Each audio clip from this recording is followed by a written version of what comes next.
He watched as his guard stripped a woman in front of a crowd, tied her to wooden stakes, and poured boiling water over her skin while she screamed for mercy. He ordered musicians to play louder, so the sound of her agony wouldn't disturb the atmosphere. Then he turned to his guests and calmly explained that pain revealed whether a subject had ever lied to him. This was not rumor.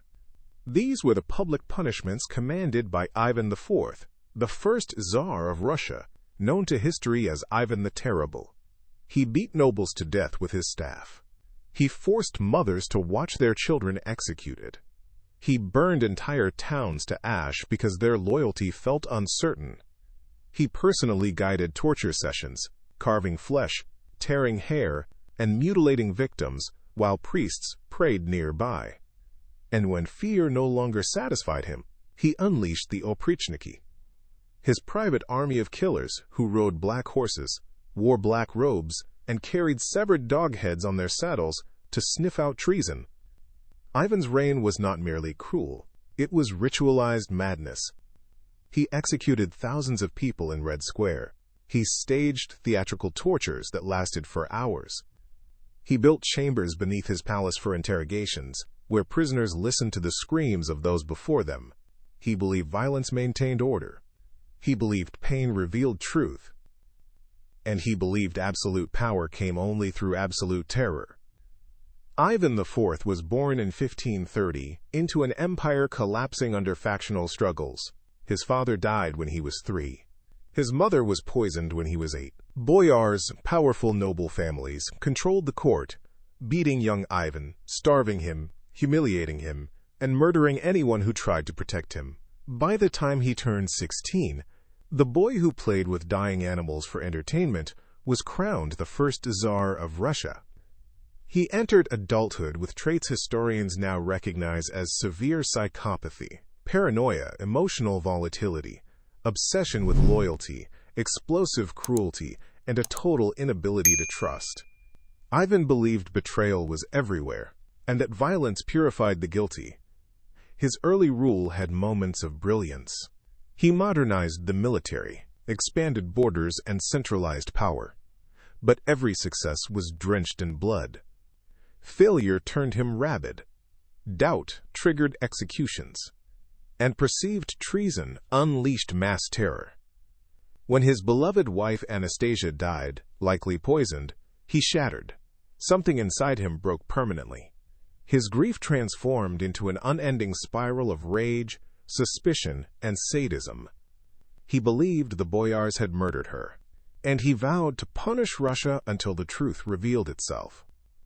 From that moment, the man who would slaughter his own empire truly emerged. To punish an empire, he created an army of executioners unlike anything Europe had ever seen. They were called the Oprichnina, black, cloaked riders who lived only to kill in the Tsar's name. Their saddles were decorated with dog heads to symbolize how they would sniff out traitors, and brooms to show how they would sweep treason from the land. Ivan gave them absolute power. They could torture, arrest, execute, or confiscate property without trial. Their arrival in a town meant only one thing: death. The Oprichnina traveled in packs, dragging men from their homes, hanging them in marketplaces, boiling them alive, and torturing women in front of families. They burned entire villages to the ground if a single resident was accused of speaking against the Tsar. Some victims were drowned under ice.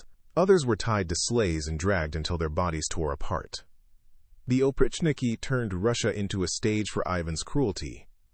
The most infamous terror unfolded in Novgorod, a wealthy city Ivan suspected of plotting to defect to Lithuania. Whether the rumor was true did not matter. Ivan rode in with thousands of Oprichnina and unleashed a massacre that lasted 5 weeks. Families were rounded up, tied together, and thrown into the frozen Volkhov River. Soldiers broke the ice so the victims would sink faster.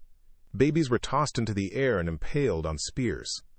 Priests were burned alive inside their cathedrals. Women were publicly stripped, mutilated, and left to die. An estimated 10,000 to 60,000 people were killed, many by Ivan's own hands. Chroniclers wrote that Ivan seemed possessed, laughing as the executions unfolded, personally selecting victims, circling the city like a predator inspecting a dying animal. When he returned to Moscow, he blamed the corpses for betraying the Tsar. But Ivan saved his most intimate cruelty for women. He accused newlywed wives of adultery without evidence, ordering their breasts sliced off or their tongues cut out. He raped some before killing them. He tortured nuns, stripping them naked and beating them until they could no longer walk. He forced noble women to endure hours of interrogation, then drowned them in barrels. Foreign visitors reported scenes so disturbing they refused to write them in detail, calling the Oprichnina a kingdom of hell. Ivan's paranoia grew with every passing year. He believed the devil whispered through boyars. He believed foreign powers plotted his death. He believed only terror kept Russia alive. His temper became uncontrollable. He beat servants, nobles, and even his family. And one day, in an explosion of rage, he committed the act that would haunt Russia for centuries. It happened on a hot day in 1581. Ivan's son and heir, Tsarevich Ivan Ivanovich, confronted his father about the brutal beating of a pregnant woman, the Tsarevich's own wife. Ivan had struck her so savagely that she miscarried on the spot. The young heir, horrified and furious, demanded his father stop the violence tearing their family apart. Ivan the Terrible snapped. Eyewitnesses described the scene, the Tsar's face twisted with rage, his eyes wild, his hands trembling. He seized his staff, a heavy iron-tipped weapon he carried everywhere, and struck his son across the head with full force. The blow cracked bone. Blood ran down the prince's face as he collapsed. Ivan froze, horrified at what he had done, then dropped to his knees and screamed for help. But it was too late. For days he wailed and begged God to save his son. He held the dying prince in his arms, weeping. Witnesses saw the Tsar, who had butchered thousands without remorse, reduced to a broken man. The heir died slowly, painfully, bleeding from the wound his father had delivered. With that blow, Ivan destroyed not only his child, but the future of Russia. The Tsarevich had been intelligent, disciplined, respected by the army. His death left a weak, mentally impaired brother as the only successor. The dynasty was doomed. But even this tragedy didn't stop Ivan's violence. In the final years of his reign, executions became daily rituals. He accused noble families of treason and slaughtered them entire men, women, children. He forced boyars to watch as their wives were stripped naked and beaten in public squares. He staged elaborate public tortures, ordering executioners to peel skin, burn flesh, or break limbs while crowds were forced to gather. He personally oversaw interrogations in underground chambers, where prisoners were bound to racks, stretched until their joints cracked, or whipped until their backs split open. He often prayed during torture sessions, whispering scriptures as if sanctifying the violence. Foreign ambassadors described Russia under Ivan as a land drowning in blood, where every village feared the thunder of hooves announcing the arrival of Oprichniki.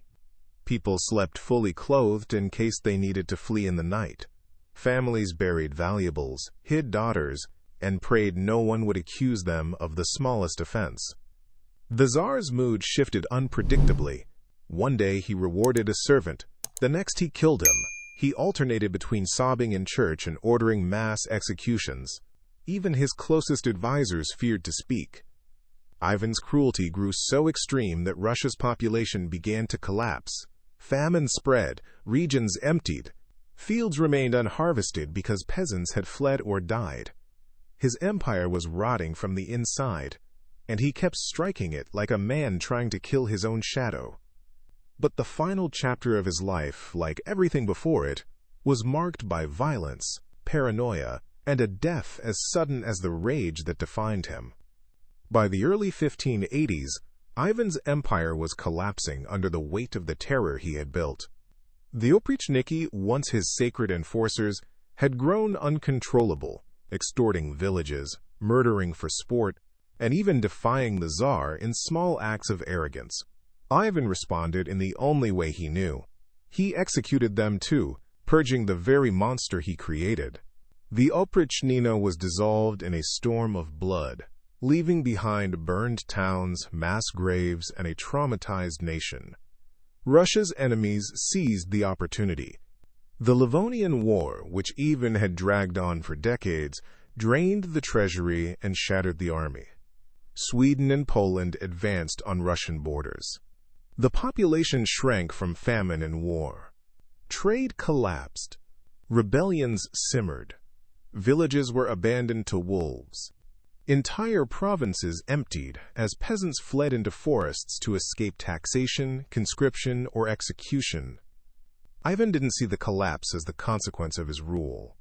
He believed everyone around him was plotting betrayal. He rotated advisors constantly, played nobles against each other, and conducted random executions to, quote, cleanse the court. In a single week, he reportedly ordered the deaths of 30 people for minor offenses. Governors lived in fear of receiving a summons to Moscow. The journey back often ended in torture or disappearance. His paranoia intensified. He paced halls at night, muttering to himself. He accused servants of poisoning him, then forced them to taste his food before killing them anyway. He publicly humiliated priests, demanded that God justify his silence, and claimed demons stalked his chambers. Courtiers watched their ruler deteriorate into a creature fueled by suspicion and violence. And then, after decades of tormenting his empire, Ivan's reign ended suddenly. On March 18, 1584, the Tsar sat down to play chess with one of his few remaining trusted companions, Bogdan Belsky. Witnesses noted he appeared unusually cheerful, almost childlike. He laughed, joked, and spoke of plans for remarriage.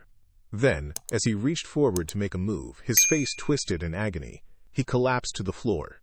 Within minutes, the man who had butchered tens of thousands lay dead. Some claimed he suffered a stroke, others whispered poison. A later exhumation found high levels of mercury in his bones, though mercury was used medicinally at the time, leaving the truth uncertain. But many believed Ivan's own rage finally consumed him. His death left Russia leaderless and broken. His surviving son, Fyodor, was mentally impaired and incapable of ruling. The empire spiraled into the time of troubles, a period of famine, war, impostors, and civil chaos. Russia bled for years because the man who claimed to protect it had spent decades destroying it from within.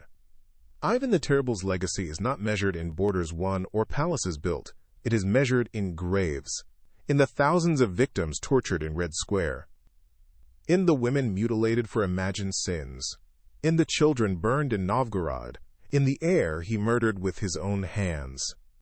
He ruled as if Russia were an enemy to conquer, and he conquered it through terror, ruin, and blood. History remembers him not as a father of the nation, not as a reformer, not as a visionary. It remembers a man who slaughtered his own empire and called it justice.